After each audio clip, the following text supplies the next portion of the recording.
আমাদের আমলগুলোকে নষ্ট করে তিন জিনিসে। কয় জিনিসে নষ্ট করে? তিন জিনিসে নষ্ট করে। ইমানও ঠিক আছে, সুন্নতে রাসূলের আলোকেও করছেন, তারপরেও আমল নষ্ট হতে পারে তিনটি কারণে। কয়টি কারণে? এক, সে আমলটা যদি হয় লোক দেখানো আমল। লোক দেখানো আমল মানে আপনি করলেন, উদ্দেশ্য হলো সবাই একটু দেখুক, এরপর আমার দিকে তাকাইলে আমার একটু শরীরে ভাবসাব আসবে, আমার একটু অবস্থা ভালো লাগবে যে আমি কিছু একটা করেছি, নিজেকে একটা কিছু একটা ঘটাইছি এরকম মনে হবে। লোক দেখানোর মানসিকতা যদি থাকে, এক। নাম্বার দুই, লোক শোনানো। লোক শোনানো আর লোক দেখানোর মধ্যে পার্থক্য কি? লোক শোনানো হলো যে আপনি কোনো কিছু করার পর সেটা গল্প দিয়ে বেড়ান। আছে না? নাই কিছু লোক বলে যে আমার দ্বিতীয় হজ থেকে আনা যায় নামাজটা নিয়ে আসো তো বাবা। দ্বিতীয় হজ থেকে আনা যায় নামাজ, তার মানে উনি হজ দুইবার করছেন, যেটা শুনে দিলেন আর কি। আছে না? না এগুলা এটা আমি করছি আর কি, এটা আমি দিছি আর কি, এটা আমার দেওয়া আর কি, এগুলা গল্প দেওয়ার লোক আছে না? নাই। এটা বলে লোক শোনানো। আমল নষ্ট হয় লোক দেখানো কাজ করলে আর লোক শোনানো কাজ করলে। আর দুনিয়ার কোনো ধান্দা যদি কোনো কাজ করেন, তাহলে দুনিয়ার ধান্দা হাসিল হতে পারে, আল্লাহর কাছে কোনো পুরস্কার পাওয়া যাবে।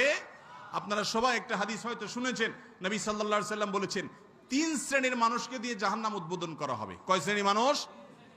তাদের মধ্যে এক নম্বর হলেন একজন আলেম, একজন হলেন একজন আলেম, আরেকজন হলেন একজন দানবীর, আরেকজন হলেন একজন মুজাহিদ, আল্লাহর রাস্তায় যিনি জিহাদ করতে করতে জীবন বিলীন করে দিচ্ছে, শহীদ হয়ে গেছে।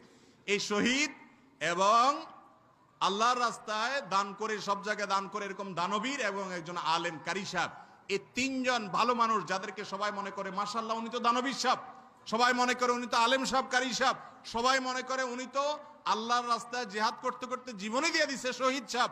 এই তিন সাহেবকে দিয়ে জাহান্নাম উদ্বোধন হবে। ভালো করে খুব শুনে রাখে। কেন? কারণ আল্লাহ তাআলা একজনকে ডাইকা বলবেন তোমাকে এত লম্বা জীবন দিছি, অনেক পয়সা দিছি, ক্ষমতা দিছি, অনেক কিছু দিছি, কি করছো আমার জন্য বলো, কি ভালো কাজ নিয়ে আসছো? বলবে আল্লাহ সারা জীবন ধরে মানুষকে ওয়াজ করছি, কোরআন তেলাওয়াত শুনাইছি, ভালো কাজ করছি, আমি ওয়াজ নসিহত করছি, আমি আলেম মানুষ, মানুষকে আল্লাহর পথে আহ্বান করছি, আল্লাহ আমি তো সব ভালো কাজ করে আসছি। আল্লাহ বলবেন তুমি মিথ্যাবাদী, এগুলা সব করছো তুমি পয়সার ধান্দায়, এগুলো সব করছো মানুষের কাছ থেকে বাহবা পাওয়ার আশায়, তুমি আমাকে সন্তুষ্টির জন্য করো নাই, তোমার দুনিয়ার ধান্দা ছিল মূল, এগুলা ছিল গৌণ। তখন ওই ব্যক্তিকে জাহান্নামে আগে নিক্ষেপ করা হবে। দানবীরকে ডেকে বলবেন কি করে আসছো? সে বলবে আল্লাহ অনেক দান সদকা করে আসছি, এমন কোন দানের খাত নাই সেখানে টাকা দেই নাই, মসজিদ হবে সেখানেও দিছি, মাদ্রাসা হবে সেখানেও দিছি, স্কুল হবে সেখানে দিছি, হাসপাতাল হবে, রাস্তাঘাট হবে সেখানে দিছি, ওয়াজ মাহফিল হবে তারা আসছে সেখানেও দিছি, সব জায়গায় দিছি। আল্লাহ বলবে মিথ্যুক, এগুলা দিয়েছো আমার সন্তুষ্টির জন্য নয়।